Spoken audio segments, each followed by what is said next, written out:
Hi, welcome back everybody to my YouTube channel. This is our latest addition to my family. Hi Bailey, say bye, say hi. Okay, and today's topic we're gonna talk about how to analyze a deal.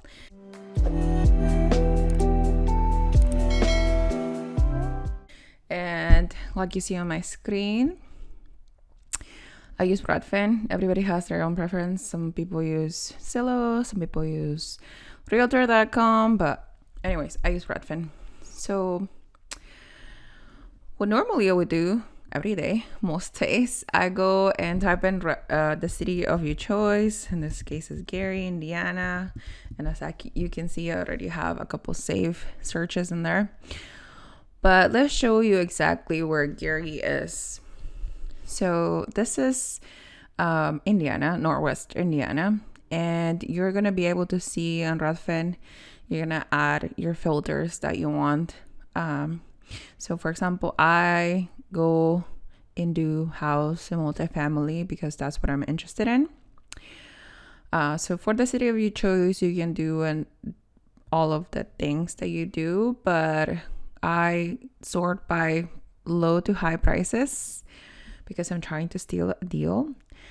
And if you can see, Gary has a lot of houses that are destroyed and abandoned. And for your specifically level of comfort, you're gonna try to choose a city that you feel comfortable investing in.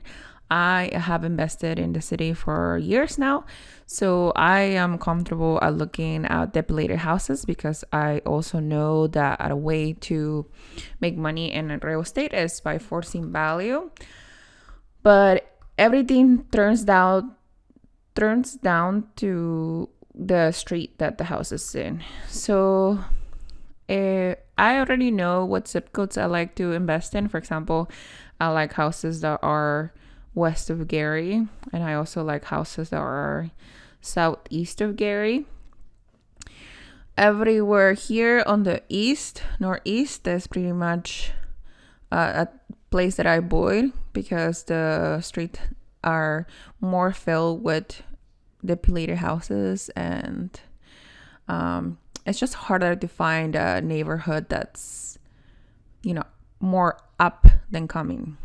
And if you know anything about Gary, Miller Beach is something that's lakefront, and therefore the houses over here are significantly higher in price. As you can see, some of these houses go up to $400K depending on how close you are to the lake.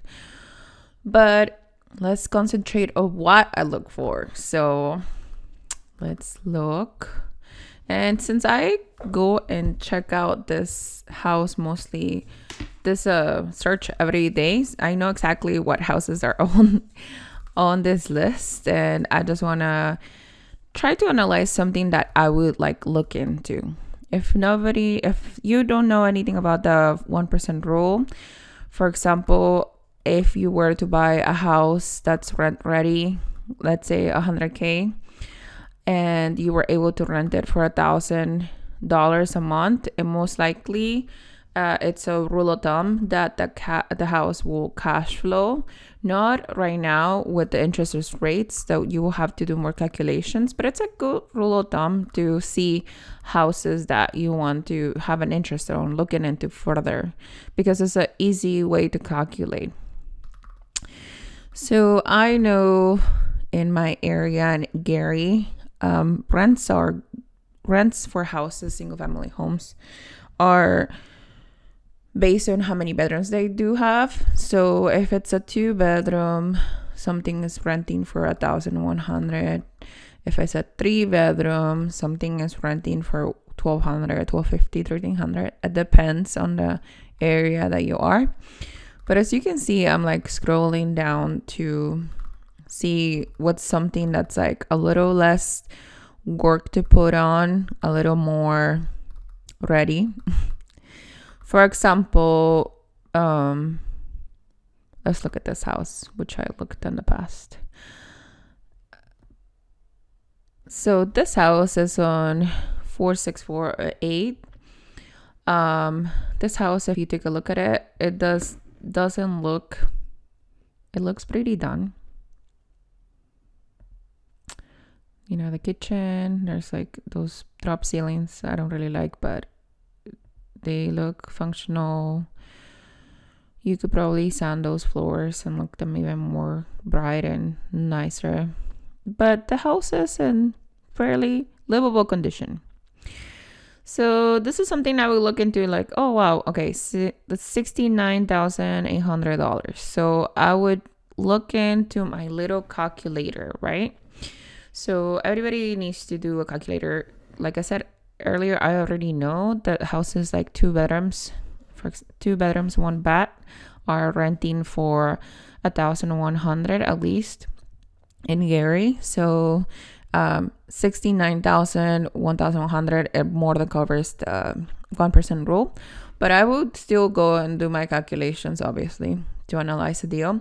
So I just put some numbers here just to show you how the 1% rule is not always accurate. If I was to purchase a home for $100K and put down $20,000, getting an interest of 7.1, which is about what the interests are right now. That with mortgage, taxes, insurance, property management fees, and taking money away for vacancy repairs and capex, it actually does not cash flow. You can see that there is a negative cash flow of $66 per month, and again, negative cash flow. But let's just examine this house. So it's $69,800. Let's say that we paid $69,800 for it. We get an interest rate of 7.1. We put 20% down, which is about $13,960. Let's say that we don't make any extra money. We don't put any rehab into it. Our loan amount would be of around 55, almost 56K. Mortgage is $375. Taxes, you can deduce how much taxes are. I don't have a calculation for this. Surely in Gary, it is 2% of the assessed price by the assessor of the county. But if you wanted to take a quick look, Redfin or Zillow has information, like further information about taxes. For example, 4557, the assessor looks like it's assessed around $46,000 right now. So that's the value that the county has put for this property. So $46,000. For Gary or rental properties, this is something you're going to have to find out in your own market.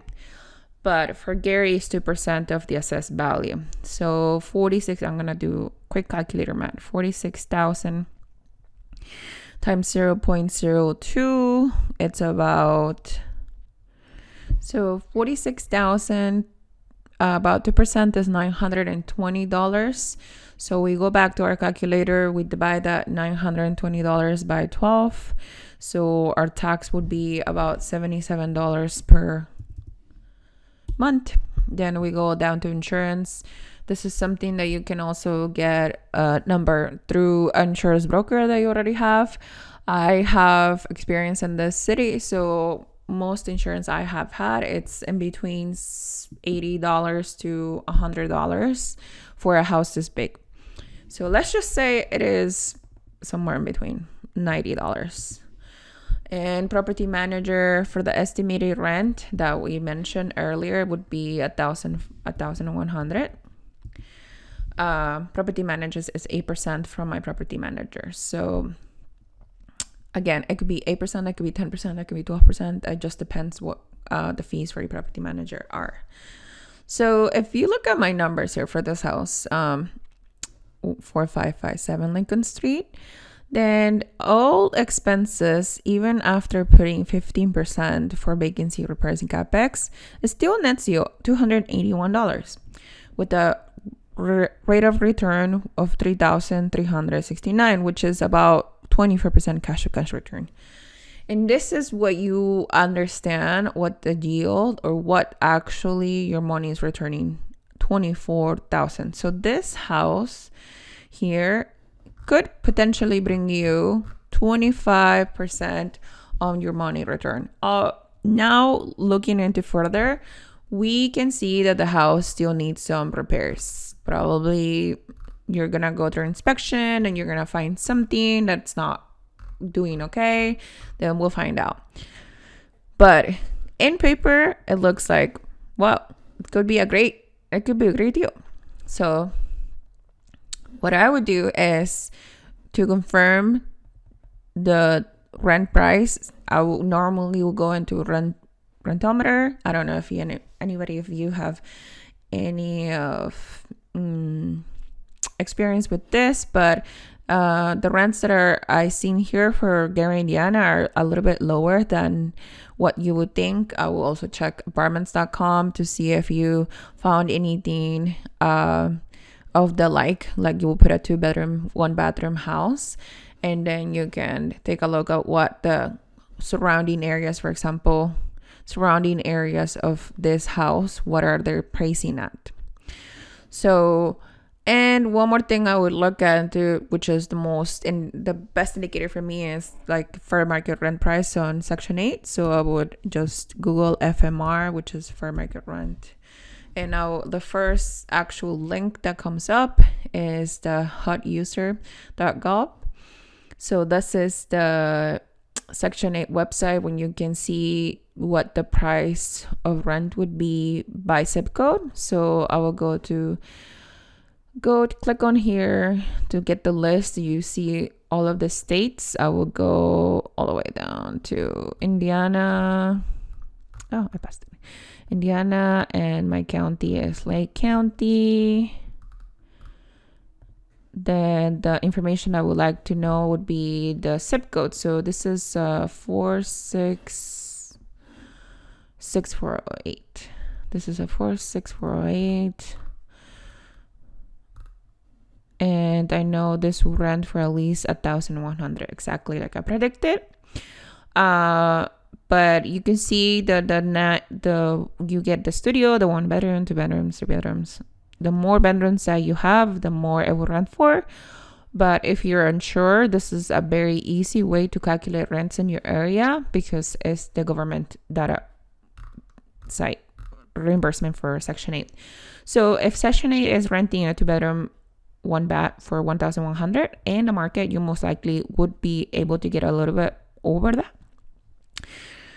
The more that you look at your market, the more you will be able to deduce what the rent is. And if you don't know, you can always check on, like I said, Rentometer, Apartments, or you can also check Zillow or Redfin. They have an option for rent as well. You have to look at the house that is more like your house, so comparable house. So according to this, it has a good cash on cash return. And this is just a quick way of looking at different deals, right? And one of the things that I've been recommended to would be to look at your market. If you don't have the capital to deploy right now, and you don't know much about creative financing or how to buy a deal with 0% down, then you can look at your market every day, which is something that I do. Like I'll go on Redfin or Zillow or whatever and look at my market, what properties are coming out, what properties are being sold, what properties are going pending. And so you get a sense of like not only what your market is doing, but you know a good deal when you see one. So for this, for example, some people would say, oh, nobody rents 2 bedrooms, 1 bath, but that's not true. People do rent 2 bedrooms, 1 bath. And don't be afraid of going against the grain. For some people say that you need to rent a 3-bedroom, 2 bath, and that's what it might just work on your market. That might, if you're in a different country, or sorry, not different country, but if you're in a different state, then your market may have a higher demand for a 3-bedroom, a 4-bedroom, a 5-bedroom, but you won't get to know that unless you're looking at the market every day. And this is, the MLS. So it's totally different from off-market properties. But if you are thinking of investing, this is just a quick